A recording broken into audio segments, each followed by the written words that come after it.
Bom dia a todos. Quero dizer que é um prazer estar aqui com vocês. Meu nome é Daniele Almeida Santos e hoje eu vou compartilhar com vocês a minha história, né, e a minha trajetória dentro da psicologia. Para chegar aos caminhos da psicologia levou um tempo, né? Antes disso, eu comecei uma faculdade de tecnologia em gestão ambiental. Eu morava no interior, a cerca de 175 quilômetros aqui de Goiânia. Então, assim que eu terminei o colegial, eu então comecei essa faculdade. Foi muito interessante conhecer um pouco, né, de como é esse caminho, né, do pessoal que trabalha, né, nesse meio ambiental. São muitos os desafios, as barreiras, né, que precisam ser ali passadas e quebradas, até em questão, né, de conscientização, né, do que é ali colocado, né, pelo tecnólogo em gestão ambiental. Então eu cursei 1 ano e meio. Em um certo momento eu percebi que não era aquilo que eu buscava. Então comecei a pensar, né, no que eu buscava, no que eu queria, né, como eu me via no futuro trabalhando profissionalmente. Eu tinha muito uma ideia na cabeça, né, de que eu preciso estar num lugar que vai me fazer bem, preciso trabalhar com aquilo que eu realmente amo. Então, depois de alguns meses, né, que eu encerrei o curso, eu vim para Goiânia. Então aqui eu comecei a trabalhar, conheci muitas pessoas, né, e as pessoas que eu conheci eram muito no meio da engenharia. E aí eu me perguntava, nossa, engenharia, né, parece ser bem legal, tem umas coisas interessantes. E eu me interessei pela engenharia de controle e automação, né, que muitos também conhecem como mecatrônica. Então eu comecei a faculdade e comecei a entender um pouco, né, de como que era a dinâmica, um trabalho, né, que o engenheiro precisaria desenvolver, o que ele poderia ali trazer, né, para as pessoas de bom. E eu percebi, né, que muitos olhavam muito financeiro, né? Nossa, ganha muito dinheiro, enfim. Eu tentei me perguntar o que me movia a estar ali naquele curso. Então eu fiz 1 ano de engenharia, embora não dê muito bem com os cálculos, com as contas, nunca foi minha praia. Mesmo assim eu insisti. Tinha muitos amigos que estavam terminando o curso, né, engenharia ambiental, engenharia civil e a engenharia elétrica também. Eu lembro que quando eu era criança eu tinha muita vontade de fazer veterinária, né, mas era quase impossível. Na cidade onde eu morava não tinha, né, e precisaria se deslocar, por exemplo, para Goiânia, né, e eu não podia na época. Então, dentro desse processo da engenharia, eu comecei a olhar o curso de veterinária. Olhei então as faculdades que tinham aqui em Goiânia, as possíveis bolsas, né, que eu poderia ganhar. Tentei algumas vezes e não consegui passar. E sempre, né, interessante que eu nunca esqueço que sempre olhando ali, né, os cursos disponíveis, as vagas disponíveis, sempre passava psicologia. Eu falava, não, esse curso não é para mim, e passava psicologia não. E aí eu nunca esqueço, né, um dia eu estava lá de novo olhando os cursos, né, e pensando, que curso que é para mim, né? O que eu vou fazer da minha vida? E aí eu falei, psicologia. E então eu conversei na faculdade onde eu estava, disse que eu queria fazer a transferência, né, para uma outra instituição, olhei a instituição que era mais viável para mim e eu consegui fazer a transferência. E então eu comecei o curso de psicologia. Dentro da psicologia, eu comecei então a descobrir alguns caminhos, né? A partir dali do segundo, do terceiro período, a gente começa a entrar mais em contato com essas questões de abordagens, o que você tem mais afinidade, até o método que você pretende trabalhar. E aí, dentro da psicologia, né, eu acabei descobrindo alguns caminhos. Uma das primeiras coisas que eu me interessei, né, sempre muito essa vontade, né, de entender como é que já funcionava a questão da clínica, como que era atender pacientes. No terceiro período de psicologia, eu descobri um grupo de estudos, né, eu vi uma psicóloga anunciando em um grupo no Facebook, era voltado para o estudo da terapia cognitiva comportamental. Então eu mandei mensagem para ela, né? Falei para ela que eu estava no terceiro período. Ela disse que trabalhava mais com pessoas que já estavam fazendo estágio e psicólogos, mas que eu poderia participar como ouvinte, né? Se eu tivesse alguma dúvida também eu poderia tirar. Então eu comecei a participar desse grupo de estudos. O pessoal levava alguns casos clínicos, então a psicóloga orientava, né, dentro da terapia cognitiva comportamental, como que era a dinâmica ali, né, estrutural, para lidar com o paciente. Descobri sobre os métodos, né, que eles utilizam, o método socrático também. Então achei bem interessante. Comecei a fazer terapia dentro dessa abordagem. Fiquei em torno de 6 meses fazendo terapia. E depois essa psicóloga mudou do Brasil, né? Ela foi fazer um mestrado fora.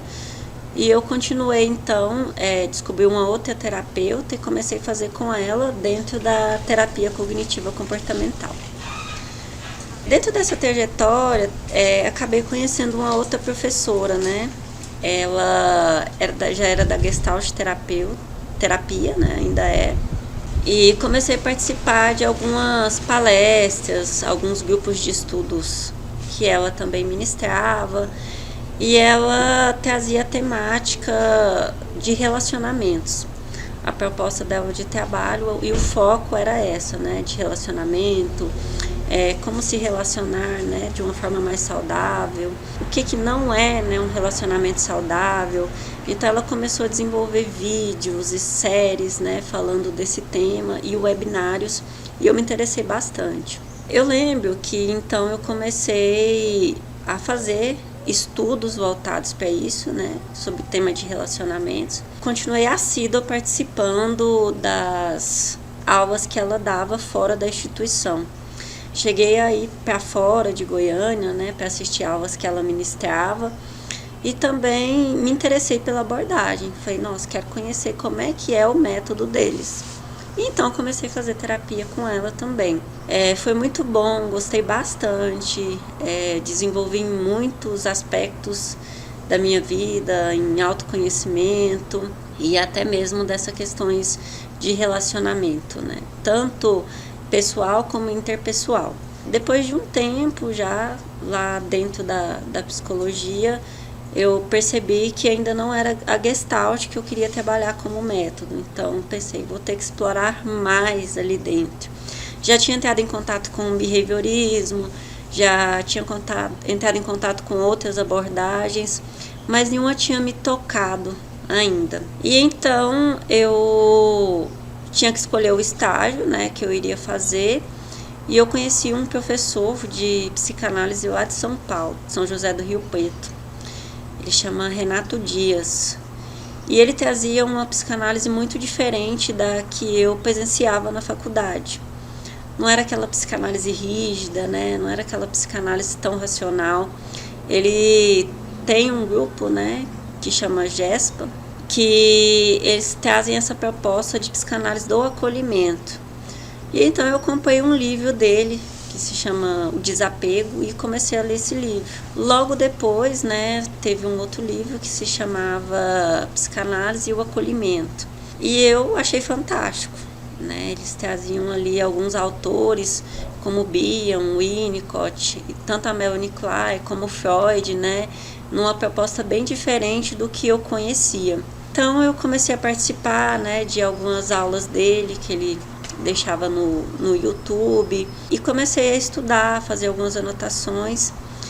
E na minha faculdade, dentro da proposta que eles tinham de estágio, eu então escolhi fazer o estágio em psicanálise. Comecei então o estágio, comecei o atendimento, né, na clínica da faculdade.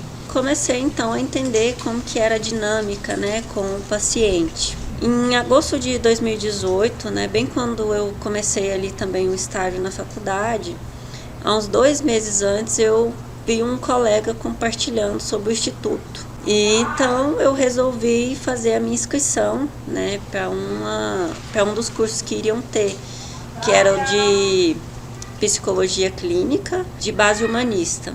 E aí eu comecei a olhar as obras, né, que eram recomendadas para ler.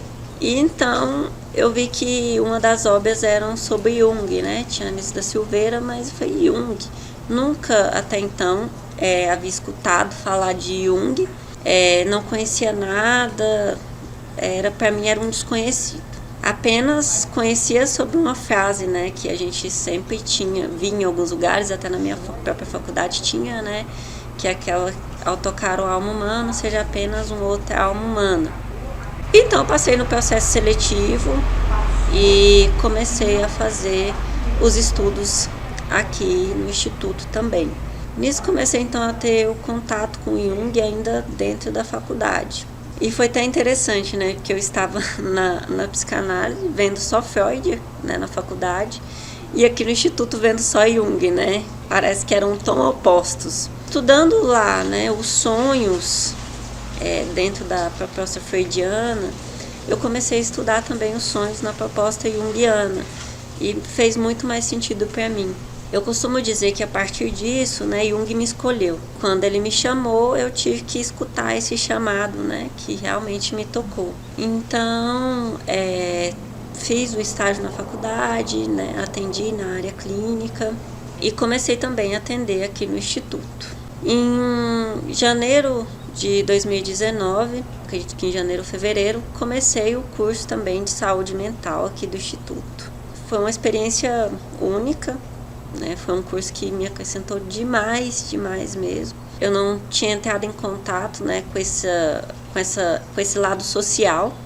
O que era o social, né? O que era atender todas as pessoas, olhar para essas pessoas, né? Ter um cuidado com essas pessoas. Continuei meus estudos aqui no Instituto, participando das supervisões, participando também das aulas e fazendo análise pessoal. A minha análise eu comecei em setembro de 2018 com a psicóloga junguiana aqui do Instituto. Estamos aí juntas até hoje. E aí eu não me vi mais em outra abordagem, a não ser a abordagem junguiana. Eu acredito que todos os métodos, né, das outras terapias são importantes, são válidos, mas a gente precisa tomar decisões, né, e escolher aquilo que vai realmente nos fazer sentir bem, né, naquele momento ali com o paciente ou fazendo a nossa própria análise pessoal. Instituto Olhos da Alma Sã, Goiânia, Goiás. Terminei minha faculdade apresentando o meu TCC sobre luto. Eu queria falar sobre o luto, mas e relacionamentos, e tentei levar para psicanálise, né, que era o que eu tinha naquele momento. Então eu falei sobre o processo de luto no término das relações amorosas, fazendo um estudo ali minucioso da obra freudiana, né, e dos pós-freudianos também. Nesse período também eu entrei em contato com os mitos, né, e também estudei bastante sobre os mitos. Não tive a oportunidade, né, de levar para o meu TCC. E apresentando o TCC na faculdade, eu falei, bom, eu quero continuar os estudos dentro dessa área, mas dentro agora da abordagem junguiana. Ano passado, a gente teve o simpósio aqui no Instituto e eu tive a oportunidade, né, também de estar apresentando o processo de luto, mas como um processo também de individuação, né? Como que é possível, né, buscar isso num processo de luto, e então eu tive a oportunidade de trazer alguns mitos e conversar com esses mitos. A mitologia, hoje, ela faz parte da minha vida. É um caminho, assim, de busca, né, de compreensão. Nada é mais atual do que os mitos, né? Os mitos, eles contam todas as histórias, né, desde lá do passado e até hoje. Também tive a oportunidade, né, de entrar numa sociedade com alguns colegas que faziam parte aqui do Instituto, criar uma clínica, né, uma clínica também com a mesma proposta do Instituto, com a proposta de também estudos, né, voltados para a abordagem junguiana. Foi uma experiência muito boa, né, foi uma experiência de muito crescimento, entender como funciona, né, uma dinâmica da clínica, como ocorre, os desafios que tem, né, a dinâmica de interação ali com outras pessoas, foi muito enriquecedora, né, de muito crescimento. Há algum tempo, né, atrás, eu resolvi então sair dessa sociedade e buscar alguns caminhos meus mesmo, de mais um caminho pessoal, né? Então eu tenho voltado para isso. Desde então eu tenho buscado me aprofundar cada vez mais dentro da mitologia, participando tanto das supervisões aqui no Instituto, como também com uma parceria que eu fiz, e tenho voltado cada vez mais para isso. Estou buscando também agora entrar no grupo para entender a dinâmica, né, de como funciona a mitologia africana, porque até então eu me aprofundei mais na mitologia grega, e também conhecer um pouco, né, da mitologia das deusas, né, como que funciona aí esse contexto. E tenho também trazido para a clínica, né? Até então tenho trabalhado com pacientes, tenho visto o resultado que né, a identificação que acontece dentro desse processo, como essas histórias, né, da mitologia, elas tocam, né, aqueles que a leem, aqueles que escutam. Então, os meus próximos projetos, eu estou aí no caminho também de uma pós em psicologia social, que era algo que eu também sempre buscava. Venho aí buscando ideias para desenvolver o meu TCC, mas dentro desse contexto também trazendo a mitologia. E agora são muitos os caminhos que eu pretendo percorrer, né? Costumo dizer que eu acho que uma vida não vai ser pouco, porque os planos eles são muitos, né? As vontades são grandes. Mas os meus próximos passos, com certeza, é continuar desenvolvendo projetos e trabalhos, né, com essa temática de relacionamento, tanto como formas de se relacionar saudável, como também dentro dessa dinâmica de relacionamentos abusivos, né, de codependência, e sempre trazendo esse aliado, né, que é a mitologia. Eu até deixo o convite, né, para que busquem conhecer, né, eu acho que são muitos os caminhos que a gente pode trabalhar, né, que a gente pode se aperfeiçoar. Nunca deixem, né, de sonhar, de buscar aquilo que realmente vai tocar vocês, fazendo sempre a sua construção pessoal, né? O próprio Jung já fala, né, que ninguém se torna iluminado por imaginar figura de luz, mas sim por se tornar consciente da sua própria escuridão.